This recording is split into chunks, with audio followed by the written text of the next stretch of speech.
Welcome back friends. നമ്മുടെ ഇംഗ്ലീഷിന്റെ പുതിയൊരു വീഡിയോയിലേക്ക് എല്ലാവർക്കും സ്വാഗതം. അപ്പോൾ കഴിഞ്ഞ ക്ലാസ്സിൽ നമ്മൾ എന്താ പഠിച്ചുകൊണ്ടിരുന്നത്? നമ്മൾ ദീദി എന്ന് പറഞ്ഞൊരു ചാപ്റ്റർ ആയിരുന്നു പഠിച്ചുകൊണ്ടിരുന്നത്. അതിന്റെ ഹാഫ് പോർഷൻ നമ്മൾ ഡിസ്കസ് ചെയ്തു ഓൾറെഡി.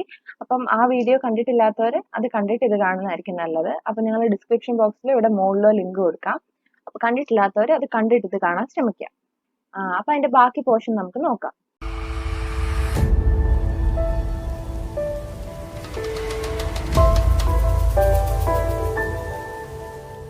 സെന്റ് സേവിയേഴ്സ് കോളേജിൽ അഡ്മിഷൻ കിട്ടിയ കാര്യം വരെയായിരുന്നു നമ്മൾ കഴിഞ്ഞ വീഡിയോയിൽ പഠിച്ചത്. അപ്പൊ ഇനി ബാക്കി അവിടെ അഡ്മിഷൻ കിട്ടിക്കഴിഞ്ഞപ്പോൾ അവിടെ എന്തൊക്കെയാണ് സംഭവിച്ചത് എന്നൊക്കെ നമുക്ക് നോക്കാം.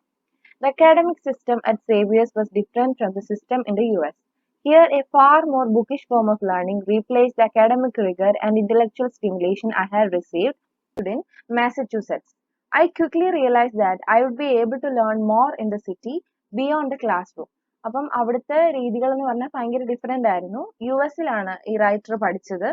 അപ്പൊ US-ലെ രീതിയിൽ നിന്ന് ഭയങ്കര വ്യത്യാസമായിരുന്നു ഇവിടുത്തെ ഒരു രീതി എന്ന് പറഞ്ഞാൽ. വ്യത്യാസം, more Bookish form of learning replace the academic rigger and intellectual stimulation. I quickly realized that I would be able to learn more in the city beyond the classroom.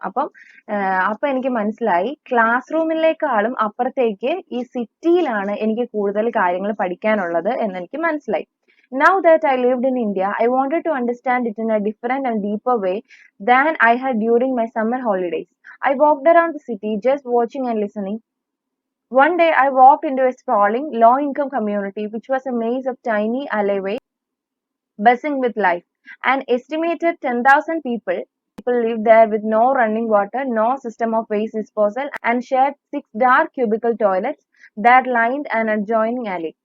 അപ്പോൾ ഇപ്പം ഞാൻ ഇന്ത്യയിൽ താമസിക്കുന്നതുകൊണ്ട് എനിക്ക് ഇന്ത്യയെ കുറച്ചുകൂടി ഒരു വ്യത്യസ്തമായ രീതിയിലും കുറച്ചുകൂടി ഒരു ഡീപ്പർ ആയിട്ടും മനസ്സിലാക്കണം എനിക്ക് തോന്നി. സമ്മർ ഹോളിഡേയ്സിൽ ഇന്ത്യയിൽ വന്ന് നിൽക്കുന്നതിനേക്കാൾ കൂടുതലായിട്ട് മനസ്സിലാക്കണം തോന്നി. അപ്പൊ ഞാൻ സിറ്റിയിൽ മൊത്തം ഇങ്ങനെ നടന്നു. അപ്പോൾ മൊത്തം ഇങ്ങനെ ശ്രദ്ധിച്ച് നോക്കിയൊക്കെ നടന്നപ്പോൾ ഒരു ലോ ഇൻകം കമ്മ്യൂണിറ്റി താമസിക്കുന്ന, വളരെ താഴ്ന്ന തട്ടിലുള്ള സമൂഹത്തിലെ ആൾക്കാർ താമസിക്കുന്ന ഒരു സ്ഥലത്തെത്തി.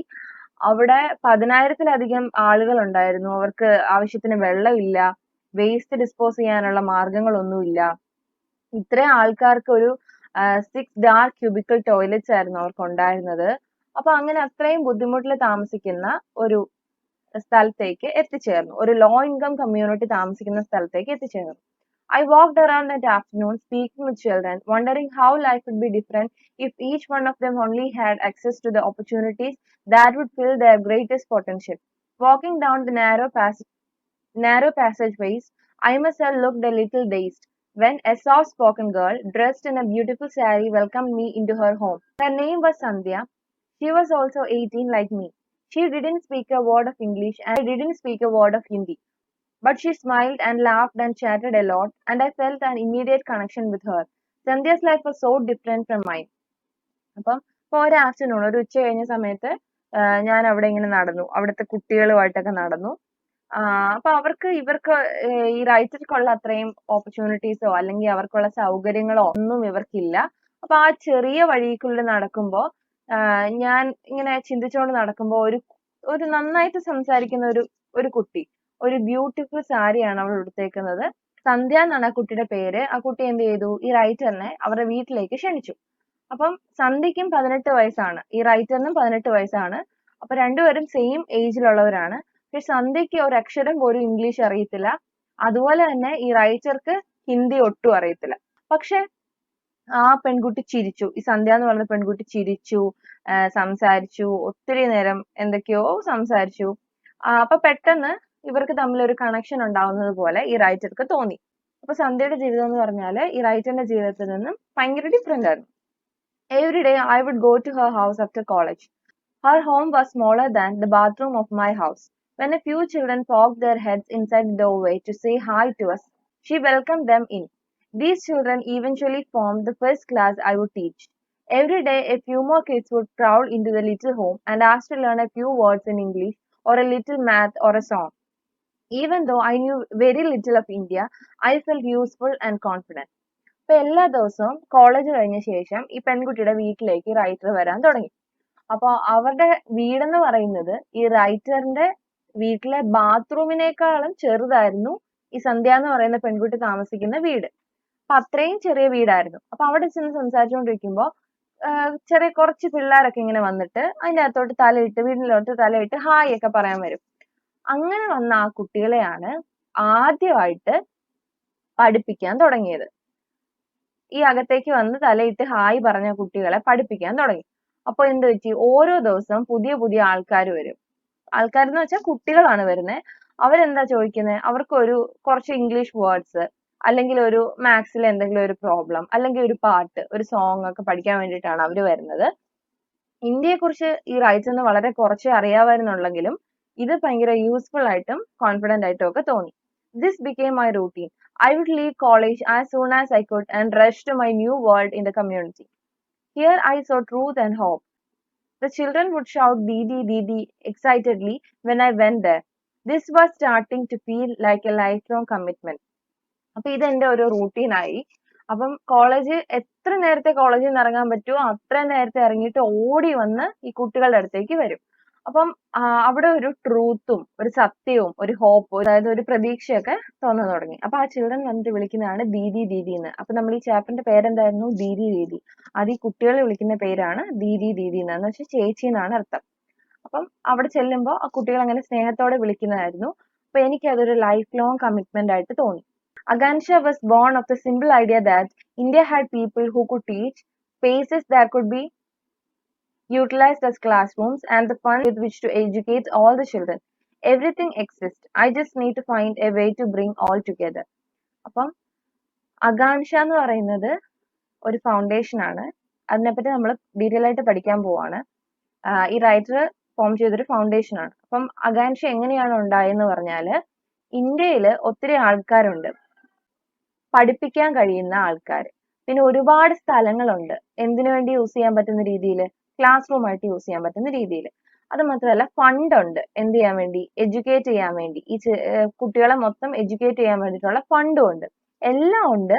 പക്ഷെ ഇതെല്ലാം കൂടി ഒന്നിച്ചു കൊണ്ടുവരാനുള്ള ഒരു വഴി, അത് മാത്രമാണ് ഇനി വേണ്ടത്. The people in the community wanted only 3 things: housing, water, and education. I realized that if I wanted the students to take school seriously, they needed an environment free of the community's distractions. So we started the search for our first Agansha Center space. അപ്പം ഈ കമ്മ്യൂണിറ്റിയിലുള്ള ആൾക്കാർക്ക് വേണ്ടത് 3 കാര്യങ്ങളായിരുന്നു main ആയിട്ട്. എന്തൊക്കെയാ, housing, അവർക്ക് താമസിക്കാൻ ഒരു വീട് വേണമായിരുന്നു, വെള്ളം വേണമായിരുന്നു, പിന്നെ വിദ്യാഭ്യാസം വേണമായിരുന്നു.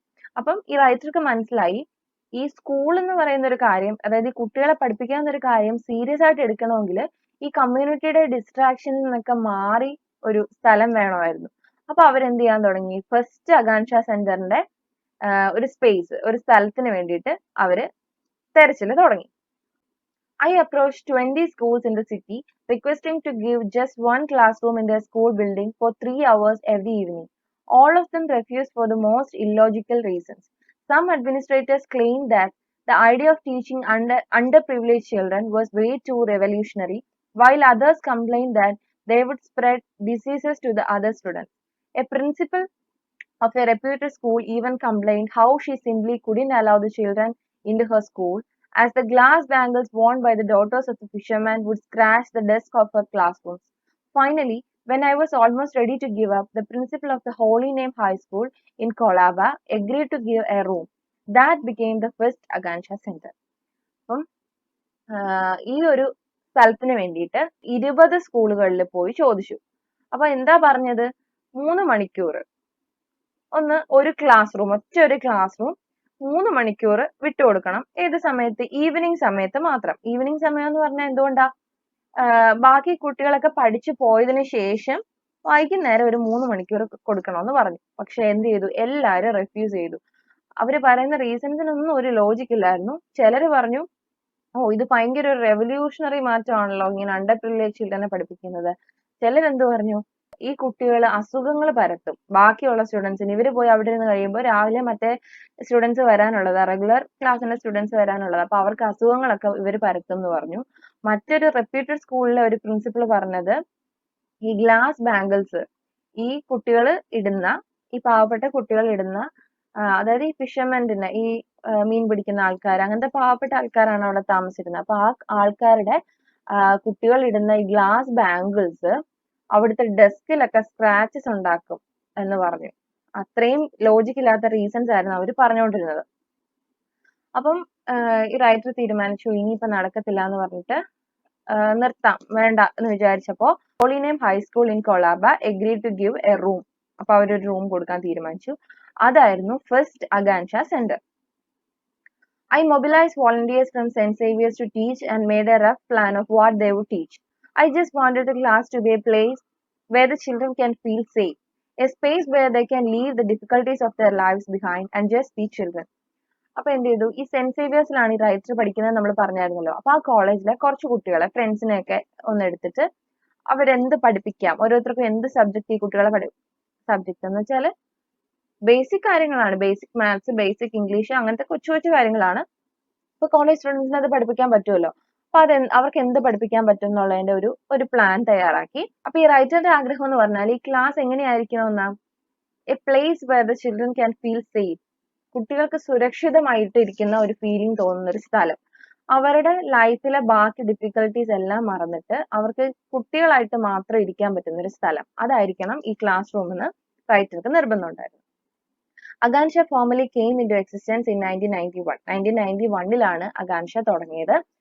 From a single class with 15 children, Agansha grew to 58 centers and 6 schools with over 3,500 children. The program developed very organically over years, like a soup made special by chefs, tossing in what's needed after each tasting, a blend all its own. The shock ingredients were basic English and math, to that a dash of values, self-esteem and confidence. അപ്പൊ തുടങ്ങിയപ്പോ 15 കുട്ടികളെ ഉള്ളായിരുന്നു. അത് വളർന്ന് ഒറ്റ ഒരു സെന്ററും ഒറ്റ ഒരു ക്ലാസ്സും 15 കുട്ടികളും, അത് വളർന്ന് 58 സെന്ററും 6 സ്കൂളുകളും 3500 കുട്ടികളുമായി. പ്രോഗ്രാം ഡെവലപ്പ് ചെയ്തത് ഓർഗാനിക്കലി ആയിരുന്നു പറയുന്നുണ്ട്. അതായത് ഒരു ഷെഫ് ഒരു പുതിയ സൂപ്പ് ഉണ്ടാക്കിയിട്ട് ഓരോ തവണ ടേസ്റ്റ് ചെയ്യുമ്പോഴും അതിലേക്ക് പുതിയതായിട്ടുള്ള കാര്യങ്ങൾ ആഡ് ചെയ്ത് അതൊരു പെർഫെക്റ്റ് സൂപ്പ് ആക്കുന്ന പോലെ ഓർഗാനിക്കലി ആയിരുന്നു അതിന്റെ വളർച്ച. ഇവര് പഠിപ്പിച്ചുകൊണ്ടിരുന്ന കാര്യങ്ങൾ എന്ന് പറഞ്ഞാല് ബേസിക് ഇംഗ്ലീഷ്, മാത്സ്, അതിൻ്റെ അകത്ത് അതിന് കൂടാതെ കുറച്ച് dash of value, self esteem and confidence, അത്രയും കാര്യങ്ങളായിരുന്നു അവരോട് പഠിപ്പിച്ചുകൊണ്ടിരുന്നത്. അപ്പം നമ്മളൊരു ഭാഗം മാത്രമാണ് പഠിച്ചത്. റീഡ്രോയിങ് ഇന്ത്യ എന്ന് പറഞ്ഞിട്ടുള്ള ഷഹീൻ മിസ്ട്രിയുടെയും കോവിഡ് ഗുപ്തയുടെയും. ഷഹീൻ മിസ്ട്രിയാണ് നമ്മൾ ഈ പറഞ്ഞ ദീദി എന്ന് പറഞ്ഞ ഈ റൈറ്റർ. അപ്പൊ അവരുടെ ഒരു ബുക്കിൽ നിന്നുള്ള കുഞ്ഞൊരു ഭാഗമായിരുന്നു നമ്മൾ പഠിച്ചത്. ഇത്രേ ഉള്ളൂ നിങ്ങൾക്ക് പഠിക്കാൻ, നിങ്ങളുടെ ചാപ്റ്ററിൽ ഇത്രേ ഉള്ളൂ. നമ്മുടെ ചാപ്റ്റർ ഇവിടെ കഴിഞ്ഞു. അപ്പോൾ ഷഹീൻ മിസ്രിയുടെ ഒരു ടോക്ക് കേൾക്കണമെങ്കിൽ നിങ്ങളുടെ ഈ ലിങ്കിൽ നിങ്ങൾക്ക് കേൾക്കാൻ പറ്റുന്നതാണ്. അപ്പോൾ അടുത്ത ക്ലാസ്സിൽ നമ്മൾ ക്വസ്റ്റ്യൻ ആൻസേഴ്സ് ആയിരിക്കും ഡിസ്കസ് ചെയ്യുക ഈ ചാപ്റ്ററിന്റെ. അപ്പോൾ ഇതിൽ എന്തെങ്കിലും സംശയം ഉണ്ടെങ്കിൽ, ഇന്നത്തെ ക്ലാസ്സിലോ കഴിഞ്ഞ ക്ലാസ്സിലോ എന്തെങ്കിലും സംശയം ഉണ്ടെങ്കിൽ ഞങ്ങളുടെ കമന്റ് ബോക്സിൽ ചോദിച്ചാൽ മതി. ഇതിൽ ക്വസ്റ്റ്യൻ ആൻസേഴ്സിലാണെങ്കിൽ അത് നമ്മൾ അടുത്ത ക്ലാസ്സിൽ ഡിസ്കസ് ചെയ്യും. അപ്പോൾ നമുക്കൊരു നെക്സ്റ്റ് വീഡിയോയിൽ കാണാം. ബൈ.